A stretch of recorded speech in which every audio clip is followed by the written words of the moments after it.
Bienvenue. Vous êtes bien installé, confortablement, immobile. Parfait. Nous allons pouvoir parler de mouvement. Nous sommes dans la saison Revenir au corps et nous traitons de nourrir le corps dans les 7 dimensions. Nous avons vu lors des précédentes vidéos comment alimenter le corps. Nous avons parlé de qualité de la nourriture, de quantité. Nous avons parlé de l'intention. Nous avons parlé de comment le corps se nourrit du mental et des émotions. Et aujourd'hui, nous allons parler de comment le corps se nourrit de l'activité qu'il a, de l'activité physique. C'est pour ça que j'ai appelé la vidéo « La conscience du mouvement » ou « le mouvement en conscience ». Nous allons donc continuer à parler de subtilité dans ce qui nourrit le corps. Car c'est bien ça le thème central derrière le retour au corps, derrière la nourriture du corps dans ces 7 dimensions. Le thème central, c'est bien la subtilité. C'est découvrir la subtilité du monde dans lequel nous vivons. Vivre cette subtilité. Car dans nos habitudes, telles que nous fonctionnons, nous, en Occident, avec nos modes de vie, notre culture, on n'a pas vraiment accès à cette subtilité. Ou c'est rare, sporadique. C'est un épiphénomène, c'est pas le quotidien. Et si l'on parle de développement personnel, puisque c'est un petit peu ça la thématique, une des thématiques des sujets que j'aborde, on peut pas envisager le développement personnel sans passer par essayer de se donner toutes les chances de vivre la subtilité du monde. Le développement personnel, ça conduit pas à avoir une vie faite que de plaisir. Ça n'existe pas, c'est une illusion complète. Et c'est pas ça l'objectif. Le développement personnel, c'est vivre l'harmonie du monde. Vivre ce pourquoi nous nous sommes incarnés sur cette terre. Vivre en harmonie avec la subtilité de tout ce qui nous entoure et de tout ce qui vit en nous. Et cette harmonie, cette subtilité, pour la contacter, on ne peut pas faire l'économie d'un retour au corps et d'un changement radical dans notre perception de nous, de l'univers, des autres, de ce que l'on fait, de comment on le fait. C'est ça le vrai développement personnel. C'est pas faire des petits trucs de temps en temps qui nous donnent du plaisir. C'est cheminer vers une harmonie totale avec nous-mêmes, avec l'univers et avec le divin. Ouais, c'est vraiment ça. Le reste, c'est des substituts. C'est ce qui nous permet de supporter le mode de vie dégradé qui est notre quotidien.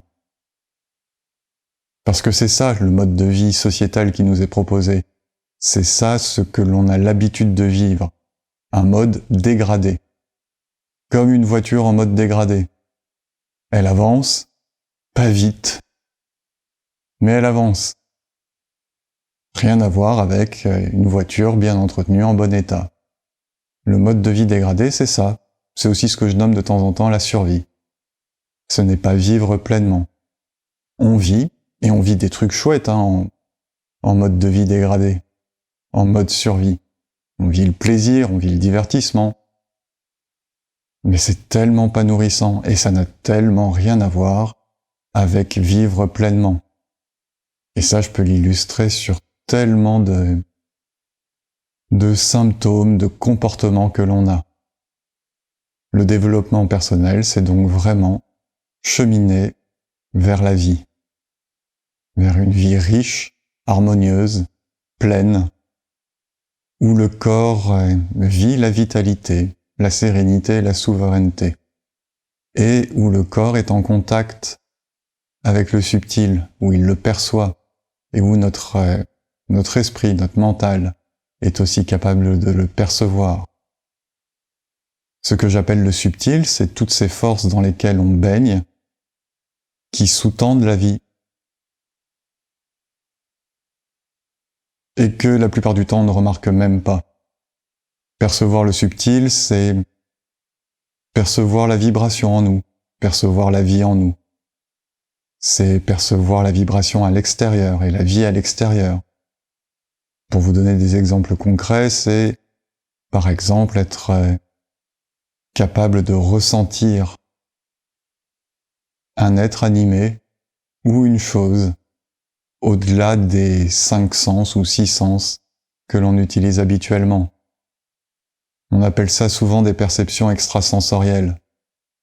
Le terme est peut-être pas suffisamment précis pour décrire que ce sont des perceptions auxquelles on a accès, parce que nous sommes constitués des récepteurs sensoriels ou extrasensoriels pour les percevoir, mais que nous ignorons parce que nous ne les avons pas travaillés. Nous n'avons pas développé ces facultés qui nous sont innées. Percevoir l'autre, se percevoir soi, juste dans la vibration, communiquer avec l'autre, pas forcément par télépathie, mais en utilisant ce lien subtil, extrasensoriel, qui unit toutes choses vivantes, animées et inanimées. Comme je l'ai souvent répété, le subtil est difficile à décrire, car le cerveau est très bien adapté pour parler de la matière, pour analyser la matière, mais dès qu'on est dans quelque chose d'immatériel, là les mots nous manquent, les concepts nous manquent, car ce sont des perceptions qui sont pas traitées par le cerveau. On peut les analyser d'une façon ou d'une autre, mais c'est pas le cerveau qui les perçoit, c'est le corps qui les perçoit, c'est le corps qui les vit. Cette capacité, par exemple, à connaître la résonance que l'on a avec un lieu, avec une personne, avec une nourriture. Être, par exemple, capable de savoir si ce que l'on a dans l'assiette va nous nourrir ou nous intoxiquer. Juste en écoutant la nourriture, en écoutant le lien qu'on a avec elle. On peut même pousser plus loin. En écoutant ce lien attentivement, on peut savoir quel organe, quelle partie de nous, la nourriture va venir nourrir, alimenter. Vivre la magie, bon, c'est comme le nirvana. C'est au-delà des concepts. Donc j'essaye de vous le décrire, mais c'est vraiment pas évident. C'est un flot harmonieux qui nous traverse. Et qui fait que on vit vraiment la matière d'une autre façon. En mode survie, la matière, c'est un truc un peu lourd. Tout ce qu'on fait au quotidien, c'est un côté lourd. Certains appellent ça vivre dans les basses énergies. C'est-à-dire que ce que l'on fait nous consomme de l'énergie, peut générer du stress, les choses ne se mettent pas facilement en place, il y a un côté un petit peu comme si on était face à une résistance en permanence. Comme si le moindre mouvement que l'on fait, le moindre projet qu'on met en œuvre, les relations, comme si tout ça s'était empreint un petit peu d'une lourdeur, d'une difficulté. À l'inverse, être en harmonie avec la vie, ne pas être en mode dégradé, être dans la perception subtile du vivant et de nous-mêmes, ce que certains appellent être dans des vibrations hautes, donne une légèreté à la vie, une légèreté à tout ce que nous faisons, à tout ce que nous pensons, à tout ce que nous vivons. Une légèreté dans la relation à soi, dans la relation aux autres, une légèreté dans la mise en œuvre, la réalisation de projets. Ça ne veut pas dire qu'on ne rende compte pas des difficultés, mais ces difficultés sont vécues non pas dans la lourdeur, mais vraiment dans la légèreté. Je suis désolé de manquer de mots. Ça fait des années que j'essaye de mettre des mots, que je cherche à conceptualiser ça de façon à ce que ça soit clair. Mais en fait, seule l'expérience nous permet de vivre et de comprendre de quoi il s'agit, de le ressentir, de l'expérimenter pleinement. Et c'est pour ça que, au fil des vidéos, je vous invite à faire des expériences pour cheminer vers le développement personnel et vers cette subtilité, cette harmonie que l'on peut trouver en chacun de soi et que l'on peut percevoir dans le monde. Et se raccorder, se brancher sur cette harmonie, c'est vraiment vivre autre chose que la lourdeur dont je parlais il y a quelques instants. Et pour accéder au subtil, eh bien, il nous faut nous débarrasser de tout ce qui est grossier, de tout ce qui est lourd.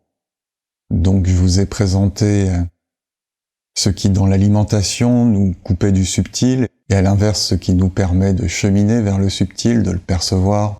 Je vous ai aussi parlé de l'intention, qui permet aussi de contacter le subtil. Je vous ai parlé de ce qui, au niveau émotionnel et mental, nous coupait aussi du subtil, et comment sortir les nourritures émotionnelles et mentales toxiques de nos vies pour laisser la place à l'accès au subtil et pour que puisse émerger la vitalité, la souveraineté, la sérénité. C'est vraiment ça qu'on est. Si on vit le grossier, il n'y a pas de place pour le subtil. Il faut se débarrasser de tout ce qui est grossier. Ce que j'appelle parfois les sensations fortes, les toxiques, les polluants. Et notre élan naturel, il est d'aller vers le plaisir. Le cerveau, il aime bien ça, il aime le plaisir. À l'inverse, le corps, il aime le subtil. Il se nourrit beaucoup plus de subtil, même sans que l'on s'en rende compte, que le mental.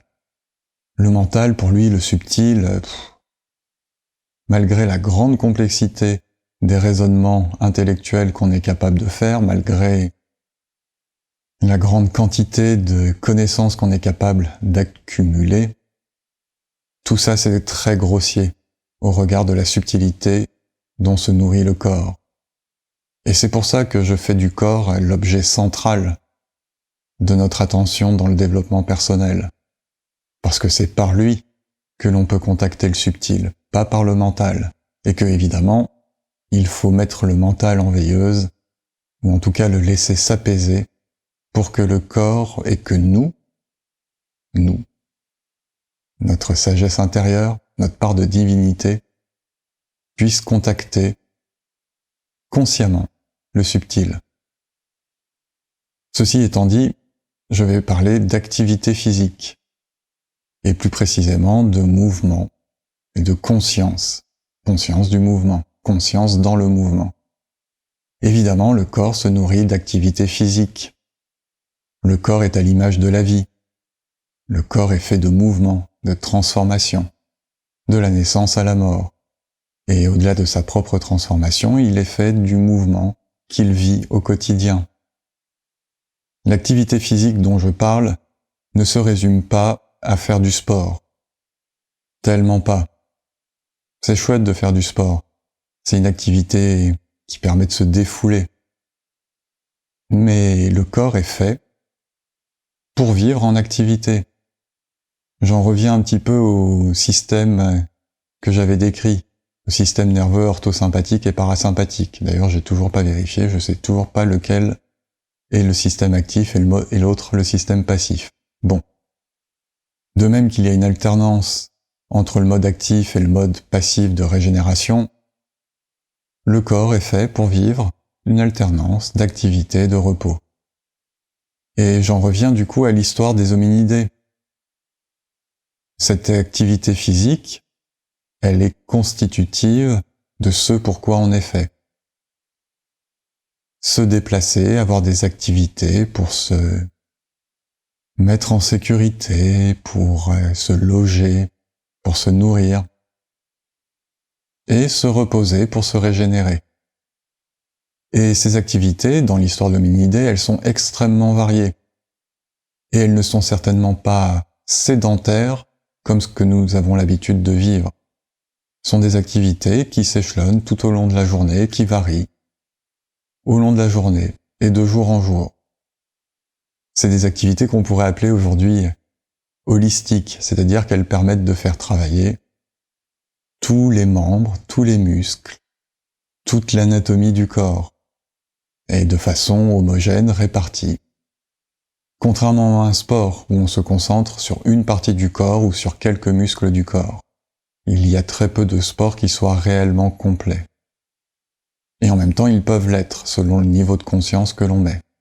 Mais évidemment, vous avez constaté que les modes de vie actuels nous amènent à être beaucoup plus sédentaires que ce pour quoi nous sommes prévus. que ce pourquoi le corps est prévu. Un boulot assis derrière un bureau, c'est horrible. C'est tellement pas ce pourquoi le corps est prévu. Alors ça veut pas dire qu'il faut pas bosser derrière un bureau, hein. Aujourd'hui, il y a des métiers où il est nécessaire d'être derrière un bureau. Mais du coup, il va falloir compenser, donner de l'activité au corps. Au minimum, marcher. La marche est une activité normale. C'est pas un sport, c'est pas une activité, extraordinaire. C'est le normal. C'est la norme. Nous sommes faits pour marcher. Donc, au minimum, nous devons marcher 1 heure par jour pour nourrir le corps de cette activité, le mettre en mouvement. Car si on pousse le truc à l'extrême, on sait bien que, par exemple, dans les hôpitaux, l'immobilisation des patients contrarie leur guérison. L'immobilité physique, c'est l'immobilité des énergies à l'intérieur de nous. C'est, à minima, on peut le comprendre comme l'immobilité de la circulation des flux vitaux, flux sanguins, lymphatiques, nerveux. Et cette immobilité, elles sont pas complètement immobiles, mais en tout cas ce ralentissement d'activité ne favorise pas du tout la santé. Au contraire, l'immobilité, c'est la mort. La vie, c'est le mouvement perpétuel. Même quand nous dormons, le corps est en mouvement, à l'intérieur. Cette stagnation des énergies dont je parle, qui est due à un manque d'activité, on ne la retrouve pas évidemment que lorsque l'on est malade et alité. On la retrouve lorsque l'on n'a pas une activité physique, corporelle, qui permet de mettre en mouvement les énergies. Et ça se cristallise dans des douleurs musculaires, des blocages, des postures, dans des blocages mentaux, dans de la stagnation émotionnelle, c'est-à-dire des émotions qui ne sont pas fluides, mais qui viennent tempêter de temps en temps, ou très fréquemment. On la retrouve évidemment, ça crée des dysfonctionnements, des dysfonctionnements organiques, et à terme, de la maladie. Il y a beaucoup de techniques pour remettre les énergies en circulation, et notamment des thérapies. Mais lorsqu'on en est au stade de la thérapie, même si c'est léger, même si c'est le kiné, le chiro, l'ostéo, le médecin énergéticien, le kinésiologue ou autre, on en est quand même au stade de la thérapie, signifiant que, au-delà des blocages profonds que l'on vient dénouer, il y a un manque d'activité physique dans le corps, au quotidien. Une activité physique qui se doit d'être variée, de faire travailler tous les membres, tous les muscles, toutes les chaînes biomécaniques. Et ça, dans l'histoire de l'hominidé, ça se traduisait tout simplement parce que l'hominidé devait se déplacer pour trouver sa nourriture, pour se protéger, et qu'il avait des activités avec tout le corps pour assurer les besoins du quotidien. Nous, pour assurer les besoins du quotidien, on peut se retrouver à avoir un job, le cul assis sur une chaise derrière un ordinateur, et à faire rentrer de l'argent que l'on va dépenser pour se loger et se nourrir. Ça marche pas, ça. Enfin, du point de vue du corps, c'est pas ok. Puisque on lui a proposé une activité statique, monothématique, pour satisfaire à tous ses besoins, à tous les besoins vitaux. Le corps, en fait, il ne s'en satisfait pas, il se met en mode survie puisque il n'est pas nourri de l'activité diversifiée, régulière, fréquente, dont il a besoin. Alors que faire ? Que faire quand on a un job qui n'est pas un job en extérieur qui nous permet d'utiliser tout le corps ? Et que faire quand on vit, par exemple, en ville avec des horaires de boulot qui ne nous laissent pas beaucoup de temps pour nous occuper du corps ? Le plus simple à mettre en œuvre, c'est un petit peu d'activité diversifiée tous les jours. À nouveau, ça parle de discipline. mais voilà, une discipline joyeuse qui va nous permettre de vivre l'harmonie et la santé, de vivre la vitalité, la sérénité intérieure et la souveraineté. Marcher. Marcher le plus possible. Si on utilise des modes de transport, quels qu'ils soient, voiture, transport en commun, trouver le moyen de marcher entre ces modes de transport. Si on se déplace à bicyclette, parfait. Et en plus, c'est bucolique. Et avoir des activités physiques au quotidien. Ça peut être du sport, ça peut être des activités telles que le yoga. L'essentiel étant d'avoir des activités tous les jours. 1, 2 ou 3 séances de sport par semaine, c'est défouloir, c'est très bien. Mais ce n'est pas exactement l'activité dont je vous parle. Mieux vaut 3 séances de 10 ou 15 minutes par jour. 4 séances, ça va faire 1 heure. Que 1 heure pleine par jour, ou tous les 2 jours, 3 jours. C'est-à-dire multiplier les possibilités de mettre le corps en mouvement chaque jour. Et ces possibilités, bonne nouvelle, elles ne résident pas que dans les activités telles que le sport ou d'autres activités physiques exceptionnelles, ponctuelles. On peut mettre de l'activité physique en fait dans tout ce qu'on fait. Et c'est là que ça vient nous parler de conscience. Conscience du mouvement. Par la conscience du mouvement, par la respiration aussi, on va pouvoir mettre une qualité dans l'activité physique. Et du coup lui donner une résonance dans le corps qu'elle n'aurait pas sans cette conscience ou sans ce mouvement respiratoire conscient. Et du coup, tout ce qu'on fait dans la journée est source d'activité physique, à partir du moment où on y met de la conscience. Marcher, évidemment, mais on peut y donner une autre dimension en mettant de la conscience dans comment on marche. Prendre une poêle, déplacer un objet, attraper un objet, taper sur le clavier de l'ordinateur. En mettant la conscience adéquate, on va générer beaucoup de bénéfices dans le corps qui n'existeraient pas sans cette conscience. Et là, à nouveau, ça nous parle de qualité du mouvement et non pas de quantité de mouvement. Le corps est d'une infinie complexité. Je pense que vous l'avez déjà remarqué et je passe mon temps à le répéter. Et il est capable de vivre le mouvement peut-être d'une infinité de façons. J'illustre mon propos. Benjamin lève les bras. Ok, observez bien comment le corps de Benjamin bouge dans ces différents exercices. Benjamin lève les bras comme si c'était les mains qui levaient les bras. Benjamin lève les bras comme si c'était les coudes qui levaient les bras. Benjamin lève les bras en maintenant les épaules basses.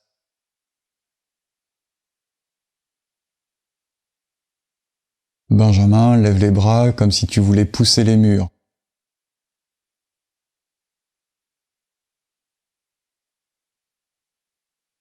Et je peux multiplier les exemples pendant des heures. Vous avez constaté à chaque fois que le mouvement est différent. Et moi je constate dans le corps que ce ne sont pas les mêmes chaînes biomécaniques qui sont mobilisées. Et si je mets de la conscience sur l'observation des chaînes biomécaniques mobilisées, alors je crée une qualité dans le mouvement qui n'est pas du tout la même que celle du simple Benjamin lève les bras. Je peux mettre une conscience et une qualité de mouvement en saisissant la poêle, en observant comment l'ensemble du corps va se positionner pour aller saisir la poêle, en observant le contact que j'ai au moment où je saisis le manche de la poêle, en observant où se passe le travail musculaire, en observant comment le corps se positionne pour saisir la poêle. Et avec ça, je peux jouer et essayer de saisir la poêle d'une façon particulière. Est-ce que c'est la tête qui va vers la poêle et ensuite le bras et ensuite l'épaule et ensuite le bras et puis la main? Est-ce que c'est la main qui amène tout le corps vers la poêle? Est-ce que lorsque je lève la poêle, c'est l'épaule qui lève la poêle, le coude, l'avant-bras, le bras? Est-ce que ça mobilise aussi des muscles, peut-être dans le ventre ou dans le dos, dans les jambes? Tout ça, ça s'observe. Et tout ça, c'est aussi un champ d'expérimentation. Et le simple fait de mettre cette conscience, cette volonté d'expérimenter et d'observer dans les mouvements, ça crée une qualité d'activité, de nourriture d'activité pour le corps. Et le corps s'en nourrira bien mieux qu'une séance intensive de sport. Et si vous faites ça aussi lors de la séance intensive de sport, même pour des pratiques urbaines, par exemple du sport en salle, qui n'est pas quelque chose que j'affectionne, et en même temps, sur une machine, en salle, on peut mettre cette conscience. Et du coup, se crée sa bulle méditative, où on est pleinement avec soi, où le mental est pleinement dirigé sur l'observation de comment il réalise le mouvement, et l'expérimentation de le réaliser d'une façon ou d'une autre. Même sur un vélo d'appartement, on peut explorer pendant des heures et des heures comment on fait le mouvement et expérimenter différentes façons de mettre en mouvement les pédales et de mettre en mouvement le corps sur le vélo d'appartement. C'est ça la conscience, c'est une partie de la conscience corporelle et c'est ça la conscience du mouvement. Et ce champ d'expérimentation est vaste et extrêmement nutritif pour le corps. Le corps se satisfera très bien de cette conscience, cette attention que vous mettrez à réaliser chaque mouvement. Et marcher, ne serait-ce que marcher en mettant cette conscience. Et il y a encore une fois des milliers, une infinitude d'endroits où on peut mettre la conscience lorsque l'on marche. On peut la mettre dans la perception. Comment je perçois le contact du pied avec le sol, ou comment le pied s'enroule et se déroule au sol, ou comment le genou travaille, ou à quel moment les mollets se tendent et à quel moment ils se détendent lors de la marche. Est-ce que notre marche, est-ce que le mouvement part du pied? Est-ce que c'est le pied qui avance en premier? Est-ce que c'est le genou? Est-ce que c'est la hanche? Est-ce que c'est la tête, les épaules? Donc l'observation. Et puis l'expérimentation. Comment ça fait si je marche en demandant volontairement au pied d'avancer? Comment est-ce que ça fait si je marche en faisant partir le mouvement de la hanche? Comment ça se fait si je marche en faisant un mouvement vers le haut? Tout le corps qui va vers le haut. Ou au contraire, tout le corps qui va vers le bas. Ou le corps qui initie un mouvement depuis la poitrine vers le bas et vers l'avant. Ou les hanches qui envoient un mouvement vers le bas et vers l'avant. Et ainsi de suite. Un champ d'expérimentation infini. Et c'est un petit peu comme les autres sujets autour de la nourriture du corps que j'ai abordés. Ce qui est important vraiment là-dedans, c'est la conscience que l'on met. Cette conscience, elle est la base de la vie. Conscience et intention.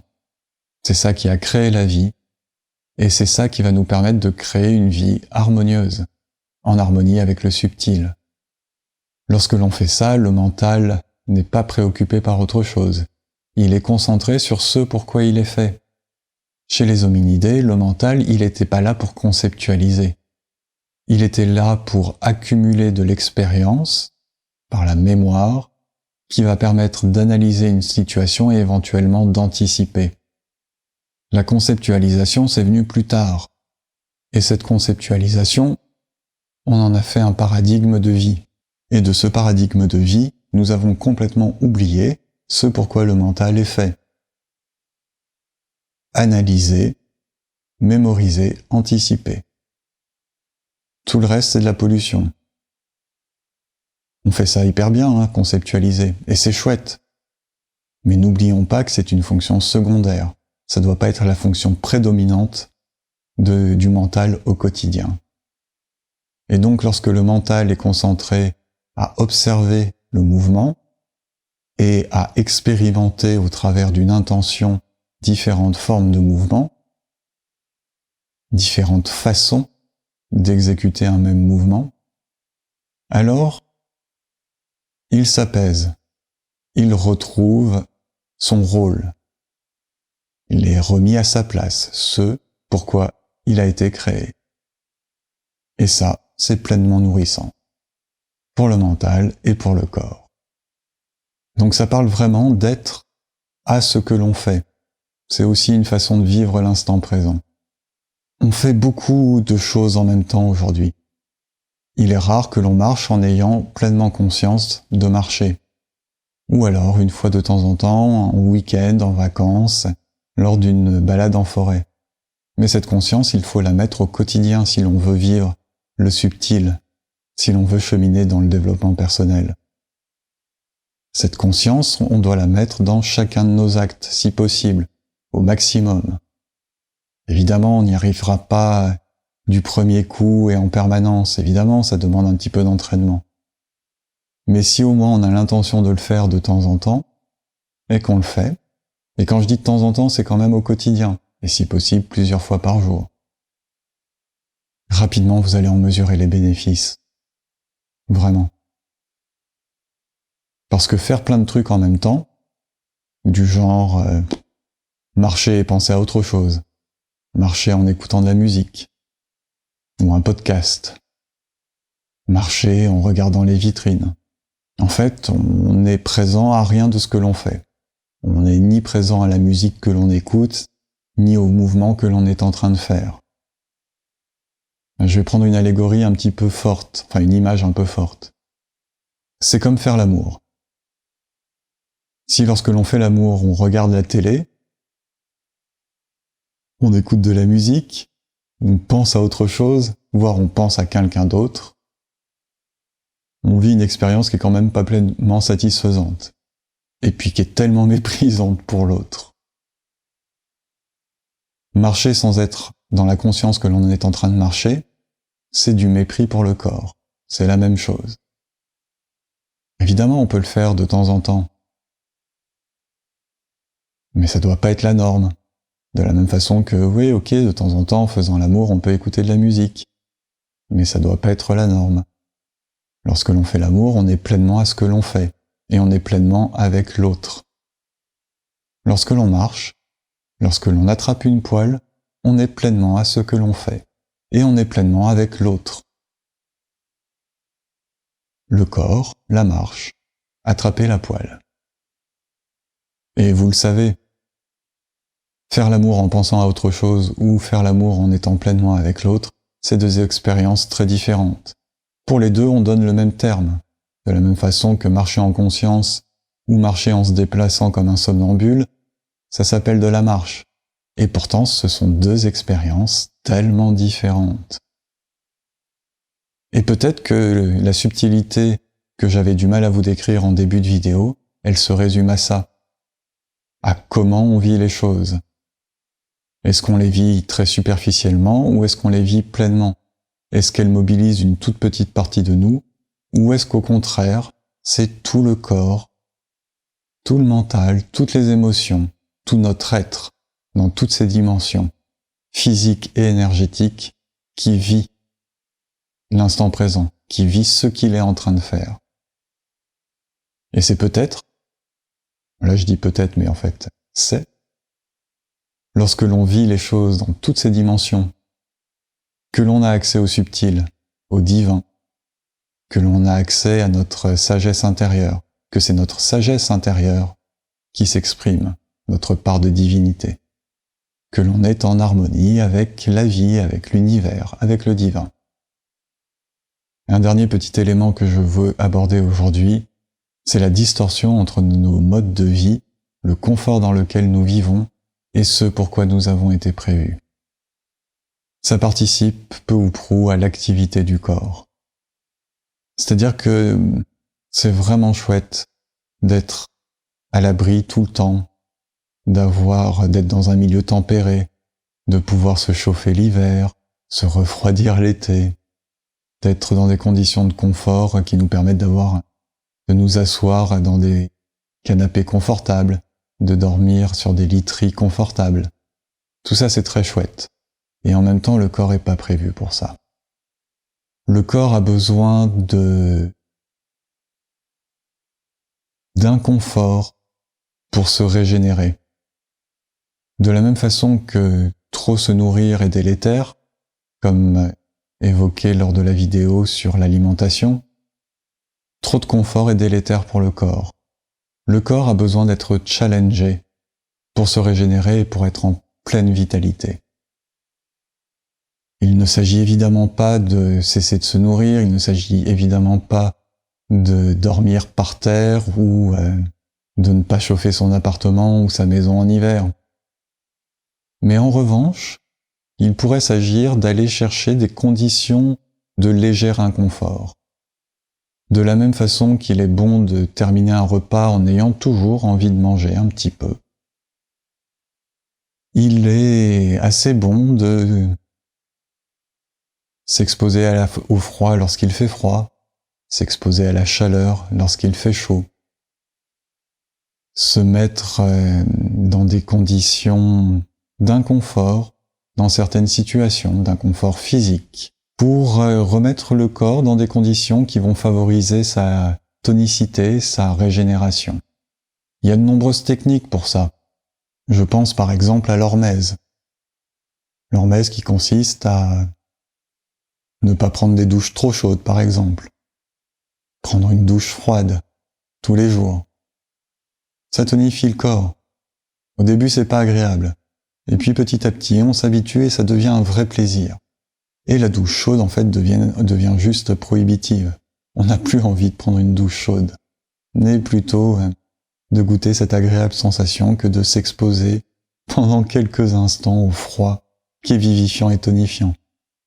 Les positions de méditation aussi sont parfaitement inconfortables et en même temps, elles permettent de mettre le corps dans des conditions de régénération. C'est un sujet que j'évoquerai dans une autre vidéo, mais le corps, dans les tissus externes du corps, il y a les fasciés. Et les fasciés, qui sont des tissus conjonctifs superficiels, quand on les sollicite, ils se régénèrent. Et quand on les sollicite, c'est-à-dire quand on les malaxe, quand on les pétrit, quand on appuie fort dessus, c'est là qu'ils vont créer de la régénération d'eux-mêmes et des tissus adjacents. C'est ce même principe que de ne pas trop manger lors d'un repas ou que de s'exposer au froid lorsqu'il fait froid et de s'exposer à la chaleur lorsqu'il fait chaud, s'exposer à la pluie lorsqu'il pleut. C'est évidemment aussi un super stimulant du système immunitaire. C'est un sujet que je développerai dans d'autres vidéos, mais là il méritait d'être abordé, parce que ça parle aussi d'activité physique. Cette notion de sortir un petit peu du confort pour se mettre en léger inconfort, peu à peu, non pas s'habituer, mais créer des ressources pour vivre cet inconfort. Et du coup, devenir confortable dans toutes les situations du quotidien, même celles qui procurent beaucoup d'inconfort. Et par exemple, nous sommes en plein milieu de l'automne, énergétiquement nous sommes en plein milieu de l'automne, nous approchons même de l'hiver. C'est le moment de ne pas trop se couvrir. C'est le moment de laisser le corps s'habituer au froid qui arrive pour qu'il vive en santé et sereinement la période hivernale. Au premier froid, le mieux est de ne pas se couvrir, par exemple, et d'apprécier ce froid. Dans la confiance, avec une hygiène de vie un petit peu saine, on ne risque pas de tomber malade. C'est pas ça qui va nous faire tomber malade. Et pour finir, je vais juste aborder très rapidement l'aspect respiration. J'ai déjà fait des vidéos dessus et j'en referai. La respiration, ça participe aussi à la vitalité du corps, ça participe essentiellement à la vitalité du corps, à sa capacité de régénération et à la qualité du mouvement. Tout à l'heure, j'évoquais toutes les façons de faire un mouvement. Et évidemment, on peut multiplier toutes ces façons par comment est-ce que je respire lors du mouvement. Et du coup, j'en profite pour faire le lien avec tout ce que je vous propose. Que ça soit les ateliers de méditation que je donne chaque semaine ici, là où je vis, ou les stages que je propose autour de la conscience corporelle et de la méditation, ou les programmes de méditation statique ou en mouvement que je propose. Tout ça, c'est des outils que je mets à votre disposition pour expérimenter et pour vivre la qualité du mouvement, pour explorer toutes les façons de mettre de la conscience au quotidien, dans le mouvement et en dehors du mouvement. Vivre la pleine conscience au quotidien. C'est un mot qui est assez à la mode, mais qui décrit relativement bien ce dont il s'agit. Voilà pour ce dont je voulais vous parler aujourd'hui. L'invitation du jour, elle est donc à mettre de l'activité tous les jours, de l'activité diversifiée pour nourrir le corps, pour qu'il puisse s'épanouir, pour qu'il puisse se régénérer, pour qu'il puisse vivre sérénité, souveraineté et vitalité. Et mettre de la conscience dans toutes ces formes d'activité. Que ça soit une activité nécessaire, type se déplacer, ou prendre une poêle, ou les activités que l'on fait pour nourrir le corps plus pleinement dans toutes ses dimensions. Une séance de yoga mérite que la conscience du mouvement soit présente à chaque instant, dans chaque mouvement, dans chaque respiration. Et pareil pour la séance de vélo d'appartement. Vraiment, essayez de mettre cette conscience, c'est-à-dire de ne faire qu'une seule chose à la fois. Je fais du vélo d'appartement, je suis pleinement à chacun des mouvements que je suis en train de faire. Je ne suis pas en même temps en train de penser à autre chose, ou même de faire autre chose, ou regarder autre chose. Mettre de la conscience dans l'activité, dans le comment nous faisons les choses. Expérimenter. Ça paraît des petits trucs sans conséquence. Et en fait, quand on les met en place au quotidien, pierre après pierre, on construit, on chemine. On construit vraiment les fondations pour vivre la subtilité du monde et cheminer vers le nirvana, vers la connaissance de soi, de l'univers, des dieux, vers une vie pleinement satisfaisante, harmonieuse, faite de sérénité, de vitalité, de souveraineté. Essayez. Belle expérimentation à vous et beau cheminement à vous. Si cette vidéo vous inspire, merci de la partager et si vous en avez l'élan, de la commenter, de cliquer un pouce et de vous abonner à ce canal. À bientôt!